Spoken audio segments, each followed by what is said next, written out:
মার মার মেরে না। আমার পোলার যদি কিছু হয় আমি কিন্তু সব আগুন জ্বালা দেবো।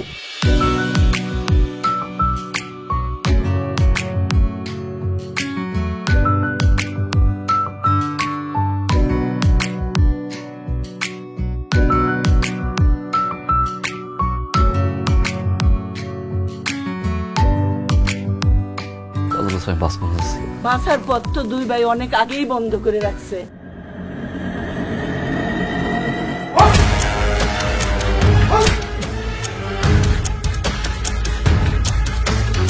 এর চাইতে বেশি কিছু আমার দ্বারা করা সম্ভব না। কি করবেন না করবেন আমি কিচ্ছু জানি না, আমার বোন চাই। 24 ঘন্টার ভিতরে আমার মাইয়ার বার করে না দেয়। যে পথ এতদিন ধরে বন্ধ ছিল এই পথে তুই আগুন লাগাইতে আইছস। একটা আসলটা শুকনো